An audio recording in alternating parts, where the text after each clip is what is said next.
Welcome back, my dear students. আজি মই class 10ৰ কাৰণে এটা বহুত ইম্পৰ্টেণ্ট টপিক লৈ আহিছোঁ যিটো তোমালোকৰ কাৰণে বহুত ইম্পৰ্টেণ্ট কাৰণ বৰ্তমান সেবা বোৰ্ডৰ যি ৰুলছ সেই ৰুলছ মতে ক্লাছ 10ৰ যি ইংৰাজী আছে এই ছাবজেক্টটো বিশেষকৈ 45 মাৰ্কছৰ MCQ আমি সলভ কৰিব লাগে ফাইনেল এক্সামত হয়নে নহয় সো তোমালোকে যদি প্ৰিভিয়াছ ইয়াৰৰ কুৱেশ্যনবিলাক চাইছা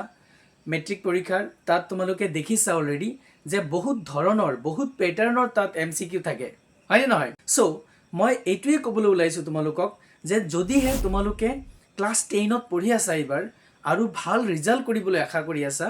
ইংৰাজী বিষয়টোত যদি লেটাৰ মাৰ্ক পাবলৈ আশা কৰি আছা 90+ নম্বৰ পাবলৈ আশা কৰি আছা তেতিয়াহ'লে তোমালোকৰ কাৰণে এই ভিডিঅ'টো বহুত ইম্পৰ্টেণ্ট কিয় কাৰণ ইংৰাজী বিষয়টোত চোৱা আমি 5 ধৰণৰ MCQ জানিব লাগিব মানে কেনেকুৱা ধৰণৰ MCQ বিলাক আহে এটা লেসনৰ পৰা কি প্যাটাৰ্নত আমাক MCQ খুদে তাৰ বিষয়ে মই এই ভিডিঅ'টোৰ জৰিয়তে ইনফৰমেশন দিবলৈ ওলাইছো ওকে সোৱা বৰ্তমান সেবা বোৰ্ডৰ ৰুলছ মতে 2026-27 বৰ্ষত যি পৰীক্ষাত প্ৰশ্ন আহিব সেই প্ৰশ্নৰ MCQ যে আহিব মাল্টিপল চইচ কুৱেশ্যন যে আহিব এই কুৱেশ্যন বিলাক চোৱা তোমালোকৰ কেই ধৰণৰ আহিব ঠিক আছে এক নম্বৰ হৈছে তোমালোকৰ simple MCQ questions okay এইটো এটা ধৰণ তাৰপিছত তোমালোকৰ প্ৰশ্ন কাটিব statement based MCQ question তাৰপিছত assertion or reasoning MCQ ধৰণৰ প্ৰশ্ন তাৰপিছত question 4 টাইপস যেটো multiple selection টাইপ যেটো MCQ এনেকুৱা ধৰণৰ তাৰমানে multiple selection MCQ এইটো হৈছে 4 নম্বৰ ধৰণ MCQ ওকে 5 নম্বৰ ধৰণ হৈছে ম্যাচিং টাইপ MCQ এই পাঁচটা ধৰণৰ MCQ ভালদৰে চাবা দে যে এই পাঁচ ধৰণৰ MCQ তোমালোকৰ পৰীক্ষাত আহিব আৰু এই পাঁচ ধৰণৰ MCQ আমি প্ৰেক্টিস কৰিব লাগিব প্ৰত্যেকটো লেসনৰ পৰা বুজি পাইছা প্ৰত্যেকটো লেসনৰ পৰা এই পাঁচ ধৰণৰ MCQ আমি প্ৰেক্টিস কৰিব লাগিব ওকে এতিয়া এই ভিডিঅ'টোৰ জৰিয়তে আমি এই পাঁচ ধৰণৰ MCQ কি তাক আমি এক্সাম্পল সহকাৰে বুজিম যিসকল নতুনকৈ আহিছা তেওঁলোকে এই চেনেলটো ডিয়াৰ টিচাৰ চেনেলটো সাবস্ক্ৰাইব কৰি লোৱা আৰু নটিফিকেশনটো অন কৰি লোৱা ঠিক আছে কাৰণ এনেকুৱা ধৰণৰ ইনফৰমেটিভ ভিডিঅ আৰু এইটো প্যাটাৰ্নত MCQ কুৱেশ্যনছ তোমালোকে প্ৰত্যেকটো লেসনৰ পাবা গোটেই বছৰ ওকে আৰু তোমালোকৰ ফ্ৰেণ্ড সাৰ্কেললৈ ভিডিঅ'টো শেয়াৰ কৰি দিবা ঠিক আছে প্ৰথম যেটো সিম্পল MCQ আছে এই সিম্পল MCQ কি হয় এটা সাধাৰণ প্ৰশ্ন থাকে আমাৰ লেসনৰ পৰা এটা সাধাৰণ প্ৰশ্ন দিব এই প্ৰশ্নটোৰ 4টা অপচন থাকিব সেই 4টা অপচনৰ ভিতৰত এটা শুদ্ধ উত্তৰ থাকিব বুজি পাইছা নাই তো সেই শুদ্ধ উত্তৰটো আমি বাছি উলিয়াই বহাই দিব লাগে এইখিনি কাম সিম্পল MCQ মই এটা এক্সাম্পল ইয়াত লৈছো যে she is playing dash the garden ইয়াত 4টা অপচন আছে in on at by তো এনেকুৱা 4টা অপচন থাকিব তোমালোকৰ আৰু এই 4টা অপচনৰ পৰা এটা শুদ্ধ উত্তৰ থাকিব যেহেতু এইটো আমি জানো যে she is playing in the garden হয়নে যে তাই বাগিচাত খেলি আছে সো এইটো অপচন নম্বৰ এ টু কাৰেক্ট এনেকৈ আমি আনসাৰটো দিব পাৰো সো ইয়াত কি হয় ইজি এণ্ড ডাইৰেক্ট অপচনটো আমি দিব পাৰো বুজি পাইছা নাই একদম ইজি হয় সো আমি বুজি পাইছো নে যে সিম্পল যেটো আমাৰ MCQ টাইপ ইয়াত কি হ'ব এটা সাধাৰণ প্ৰশ্ন থাকিব আৰু তাৰ 4টা অপচন থাকে 4টা অপচনত এটা উত্তৰ থাকিব হেতু সহজ আৰু ডাইৰেক্ট থাকে 2 নম্বৰ যেটো আছে সোৱা হেতু হৈছে স্টেটমেন্ট বেসড MCQ তাৰ মানে এই প্ৰশ্নবিলাকত কি হ'ব আমাৰ হয় এটা মন্তব্য থাকিব এটা স্টেটমেন্ট থাকিব নহয়তো তাত এটা প্যাৰাগ্ৰাফ থাকে বুজি পাইছা না ইয়াত হয় এটা স্টেটমেন্ট থাকিব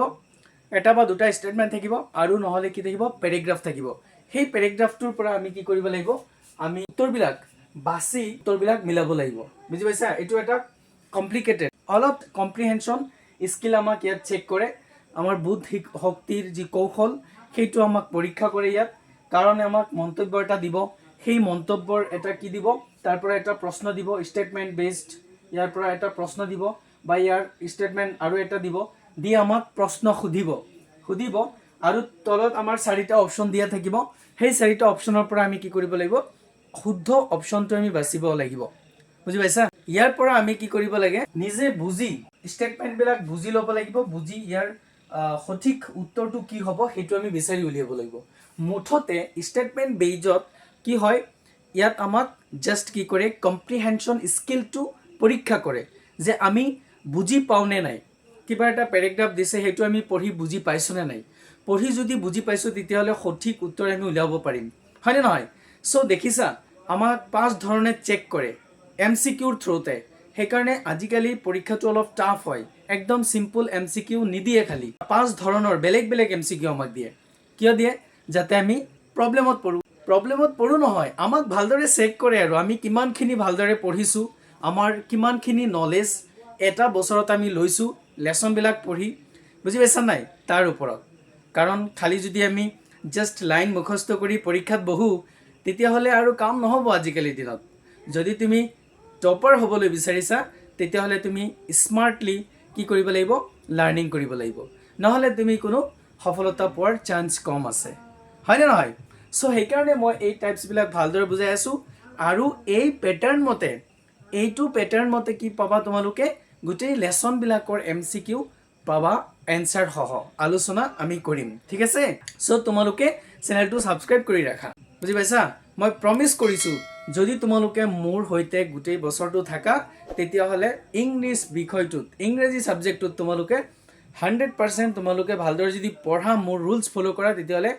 ষ্টাৰ মাৰ্কটো পাবা 100%। এটা এক্সাম্পল লোৱা হৈছে ষ্টেটমেণ্ট বেজত। চোৱা যে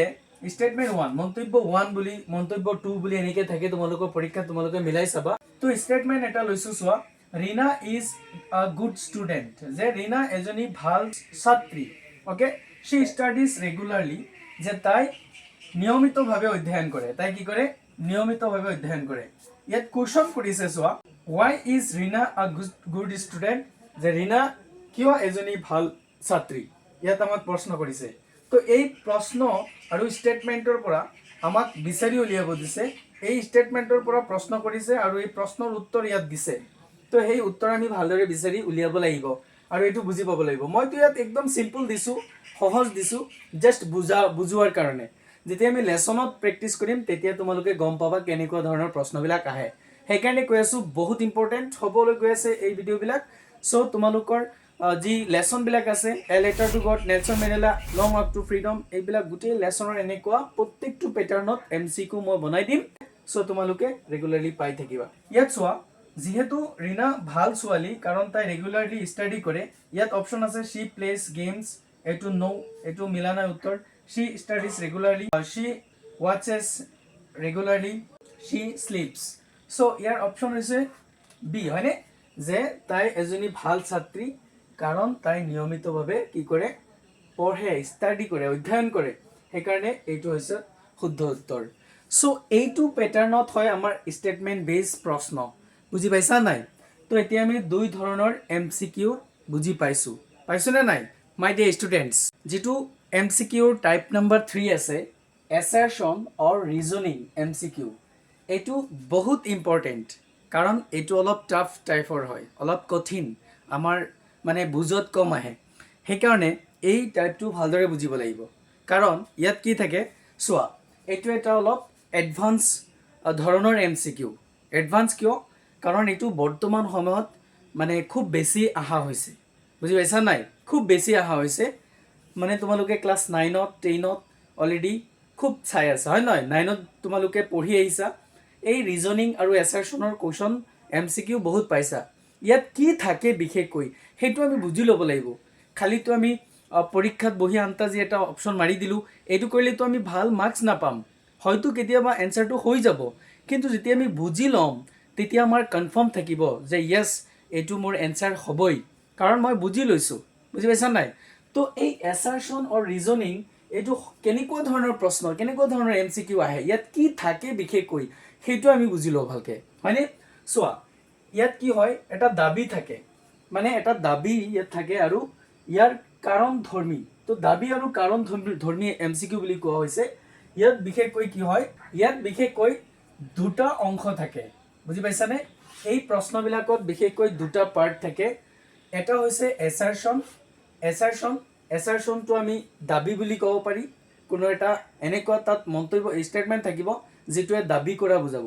তাৰপিছত আৰু সেই দাবীটোৰ কাৰণ থাকিব তলৰ যিটো বাক্য তাত থাকিব কাৰণ, বুজি পাইছা নাই? তো এৰ পৰা কি হয় এছাৰশ্যন আৰু আৰৰ পৰা ৰিজন। চ' ইয়াত কি থাকিব? এছাৰশ্যনত কি থাকিব? এটা বক্তব্য থাকিব, এটা ষ্টেটমেণ্ট থাকিব, আৰু ৰিজনত কি থাকিব? এই স্টেটমেন্টটোৰ কাৰণটো থাকিব বুজি পাইছানে এই কাৰণটো থাকিব তো ইয়াৰ পৰা আমি কি কৰিব লাগিব এছাৰশন যেটো বক্তব্য থাকিব দাবী এটা থাকিব হেতুৰ কাৰণ যে তলত থাকিব এইটোৰ পৰা আমাক কি দিব চাৰিটা অপচন দিব আৰু এই চাৰিটা অপচন চাই ইয়াত আমাক কি কৰে চোৱা বিশেষকৈ এছাৰশন আৰু ৰিজনিঙত আমাৰ পৰা কি চেক কৰে ষ্টুডেন্ট বিলাকৰ পৰা মানে তোমালোকৰ পৰা কি চেক কৰে এক্সামিনাৰে ইয়াত চোৱা থিংকিং এবিলিটিটো চেক কৰে বুজি পাইছা নাই আৰু 2 নম্বৰ চেক কৰে তোমালোকৰ ৰিজনিং কেপাবিলিটি আছে না নাই যেটো ৰিজনিং কুৱেশ্যন প্যাটাৰ্ন সেই ৰিজনিঙৰ তোমালোকৰ আইডিয়াটো আছে না নাই সেই ৰিজনিং আইডিয়াটো চেক কৰে আৰু তোমালোকে থিংকিং কিমান কৰিব পাৰিছা সেইটোৰ ওপৰত চেক কৰে ওকে সো ইয়াত এইটো কামেই কৰে চোৱা এটা এক্সাম্পল মই লৈছো ইয়াতে তোমালোকক বুজোৱাৰ কাৰণে জাস্ট কি এক্সাম্পল চোৱা যে the sun rises in the east এইটো এটা মন্তব্য এটা বক্তব্য ওকে এটা বক্তব্য আছে ইয়াত যে the sun rises in the east যে সূৰ্য পূবফালে উদয় হয় ওকে এইটো এটা এছাৰশন সো ইয়াৰ ৰিজন হৈছে the earth rotates from west to east যে পৃথিৱীখন পূবৰ পৰা পশ্চিমলৈকে কি হয় ঘূৰে বুজি পাইছা নাই সেইকাৰণে সূৰ্যটো পূবফালে উদয় হয় এটা বক্তব্য দিছে আৰু তাৰ কাৰণ দিছে কি পৃথিৱীখন পূবৰ পৰা পশ্চিমলৈকে এনেকে ঘূৰে যাৰ কাৰণে এই সূৰ্যটো পূবফালে উদয় হয় এতিয়া এনেকে আমাক সিস্টেমটো দিয়ে আৰু প্ৰশ্নৰ বুজি পাইছা না কি ক'বলৈ গৈ আছো মই এতিয়া ইয়াত অপচন দিছে চাৰিটা এই যে অপচনস কি অপচন এ নম্বৰত দিছে চোৱা both মানে দুয়োটা এ এণ্ড আৰ মানে এছাৰশন আৰু ৰিজন আৰ ট্ৰু যে দুয়োটাই শুদ্ধ and R is correct reason আৰু আৰ টু যেটো আছে ৰিজনটো যে আছে এইটো শুদ্ধ ৰিজন হেতু শুদ্ধ কাৰণ দিছে তো অপচন নম্বৰ এটো শুদ্ধ নে ভুল এইটো তোমালোকে কি কৰিব লাগিব থিংকিং কৰি ডিসাইড কৰিব লাগিব যে এইটো শুদ্ধ নে অশুদ্ধ বুজি পাইছা নাই এইটো ট্ৰু ফলছত পৰে বিশেষকৈ ট্ৰু ফলছত এই ৰিজনিং আৰু এছাৰশন আৰু ৰিজনিং কুৱেশ্যন বিলাক ট্ৰু ফলছত পৰে বুজি পাইছা বি নম্বৰত দিছে both are true but কি কৈ আছে দুয়োটা শুদ্ধ কিন্তু ৰিজন যেটো আছে is not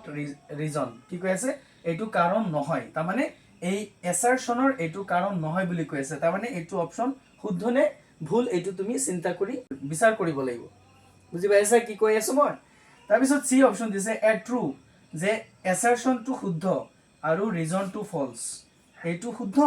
এই হেৰিৰ মতে নাকি ডি অপচনত যে আছে এ ফলস যে এছাৰশনটো ভুল আৰু ৰিজনটো শুদ্ধ মাই ডিয়াৰ ষ্টুডেন্টস এতিয়া এছাৰশন আৰু ৰিজনিং এই যি এমসিকিউৰ ধৰণ এইটোৰ মূল তথ্য বুজি পাইছা নহয় এছাৰশন অৰ ৰিজনিং এমসিকিউৰ যেটো ধৰণ ইয়াৰ মূল উদ্দেশ্য ভালদৰে বুজি পাইছা না নাই ইয়াত কি থাকে ইয়াত বিশেষকৈ দুটা পাৰ্ট থাকে দুটা অংশ থাকে এটা বক্তব্য থাকে আৰু এটা কাৰণ থাকে বুজি পাইছা নাই কাৰণ থাকে তো সেইটোৰ ওপৰত ভিত্তি কৰি কি কৰা হয় তলত চাৰিটা অপচন দিয়া থাকে সেই অপচনখিনি আমি আমাৰ স্কিল খটাই আমাৰ থিংকিং চিন্তা কৰি আমি কি কৰিব লাগিব তাৰ শুদ্ধ উত্তৰটো বাছি উলিয়াব লাগিব এইটো কোৱা হয় assertion or reasoning MCQ my dear students যদি কোনো ডাউট আছে বুজিবলৈ তেতিয়াহলে তোমালোকে কমেন্ট সেকশনত কমেন্ট ড্ৰপ কৰিব পাৰা multiple selection MCQ 4 number type এইটো এমসিকিউৰ ইয়াত কি হয় একাধিক উত্তৰ বাছনি আমাক কৰিব দিয়ে মৰমৰ ছাত্ৰছাত্ৰীসকল ইয়াত বিশেষকৈ কি হয় আমাক এটা প্ৰশ্ন দিয়ে আৰু সেই প্ৰশ্নটোৰ তাত একাধিক কি থাকে এনসাৰ থাকে আৰু সেই এনসাৰখিনি সেই প্ৰশ্নটোৰ মতে বাছি উলিয়াব লাগে বুজি পাইছানে ইয়াত বিশেষকৈ সেই প্ৰশ্নটোৰ একাধিক কাৰেক্ট এনসাৰ দিয়া থাকে অলৰেডি যেতিয়া বহুত কেইটা সঠিক উত্তৰ থাকিব এমসিকিউ আকাৰে মৰমৰ ছাত্ৰছাত্ৰীসকল ইয়াত আমাক কনফিউজন কৰে কি কনফিউজন কৰে কাৰণ যেতিয়া তুমি এটা এমসিকিউ কুৱেশ্যনত বহুত কেইটা শুদ্ধ এনসাৰ থাকিব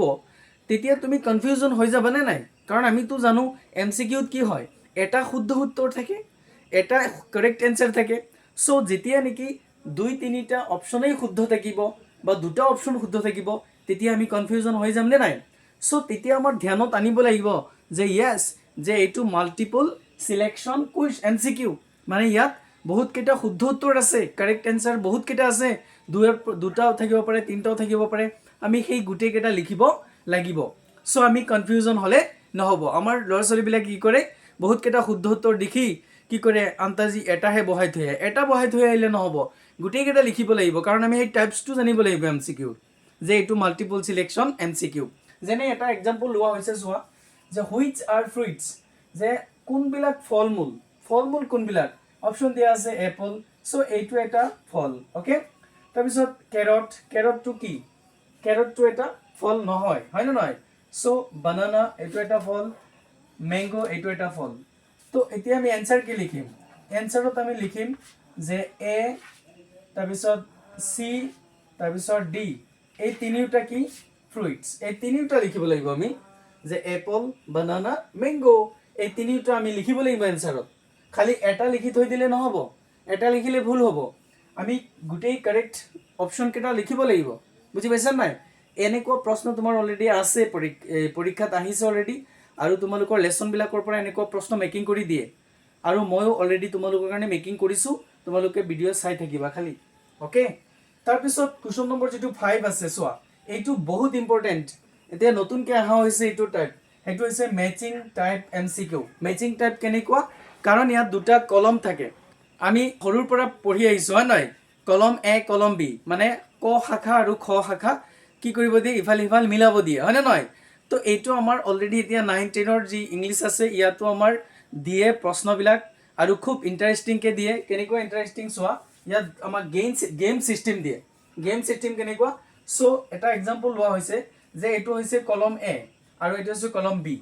বুজি পাইছা তো ইয়াত চাৰিটাকে অপশন থাকে মই তিনটা লিখিছো চাৰিটাকে কি থাকে অপশন থাকে 1 2 3 4 লৈকে থাকে এফালে A B C D এনেকুৱা নম্বৰ দিয়া থাকে ওকে এতিয়া আমাক কি কৰে সো কলম A দিব কোনো হেৰি নাম বস্তুৰ নাম বা কিবা দিব আৰু লেসনটোৰ পৰা আৰু কলম B টো ইয়াৰ লগত মিলা ইয়াৰ মিনিং থকা ইয়াত দিব ওয়াৰ্ড মানে এফালে যি ওয়াৰ্ড থাকিব তাৰ মিনিং এফালে থাকিব বুজি পাইছা নাই তো মিলাব লাগিব মিলাই তাৰ পিছত আকৌ অপশন থাকিব তলত A B C D এনেকে অপশন থাকিব এইটো কোনটো মিলিছে তো ইয়াত আমি কি কৰিব লাগে সোৱা ইয়াত বিশেষকৈ আমি মিলাব লাগে যে সানটো কি সানটো এটা কি হয় সো সানটো এটা স্টাৰ হয় এনেকে মিলাই লবা পৰীক্ষাত তোমালোকে তাৰ পিছত সোৱা আৰ্থটো কি আৰ্থটো এটা হৈছে প্লেনেট ওকে তাৰ পিছত মুনটো হৈছে এটা স্যাটেলাইট তো এতিয়া এ 1 2 কাৰ লগত মিলিছে সি লগত এতিয়া অপশনত তুমি মিলাই দিবা চাৰিটা অপশন থাকিব তাত যে 1 2 সি লগত মিলিছে তাৰ মানে এটো মিলিছে 2 2 এৰ লগত মিলিছে তো এটো মিলিছে 3 2 মুনটো বি লগত মিলিছে তাৰ মানে এটো মিলিছে সো অপশন নম্বৰ এ টো आंसर শুদ্ধ এইটো ধৰণে আমি ম্যাচিং টাইপ MCQ কৰিব লাগিব বুজি পাইছা নাই আৰু অলৰেডি 9 10 ত এনেকুৱা প্ৰশ্ন অলৰেডি বহুত আহি আছে না নাই তোমালোকে চোৱা সো এই যে 5 ধৰণৰ MCQ যে আলোচনা কৰিলো এই 5 ধৰণৰেই MCQ তোমালোকৰ পৰীক্ষাত আহে আৰু আহি আছে অলৰেডি আৰু তোমালোকৰ আগন্তুক মেট্ৰিক পৰীক্ষাত আহিব সো যদি ভালদৰে বুজি নোলোৱা এই 5 ধৰণৰ MCQ কি আৰু কেনেকুৱা ধৰণৰ হয় কোন কাৰণত হয় ডিটেইলছ যদি জানি লোৱা তেতিয়াহলে তুমি 100% 45 নম্বৰ কম নহয় হয় না নহয় 45 নম্বৰ তুমি পালে MCQ ৰ পৰাই MCQ কৰি তুমি সেকেন্ড ডিভিজন পাই যাবা বাকি আৰু থিওৰি কোৱেশ্চন আছে হয় নহয় গ্ৰামাৰ সেকশন আছে হেকিনি কৰিলে তুমি এনে স্টাৰ পাবা সো এটো আমি সিস্টেমটো ভালদৰে বুজি লব লাগিব ওকে সো যদি এই ভিডিওটো তোমালোকৰ কাৰণে হেল্পফুল হৈছে ভবা তেতিয়াহলে সবেই ভিডিওটো লাইক কৰি দিবা আৰু যিসকলে নতুন চাই আছা তেওঁলোকক এটা ৰিকুৱেষ্ট কৰি আছো এই ডিয়াৰ টিচাৰ চেনেলটো তোমালোকে সাবস্ক্ৰাইব কৰি ৰাখা কাৰণ এনেকুৱা প্যাটাৰ্ন ফলো কৰি সিস্টেম ফলো কৰি মই গুটেই বছৰটো তোমালোকৰ যি লেসন আছে সাপ্লিমেন্টাৰী আছে টেক্সট বুক আছে গ্ৰামাৰ সেকশন আছে গুটেই বিষয়ৰ MCQ বিলাক এই 5টা প্যাটাৰ্ন ফলো কৰি MCQ বিলাক তোমালোকক বনাই দিম so press the bell icon for more educational videos keep learning stay confident thank you bye bye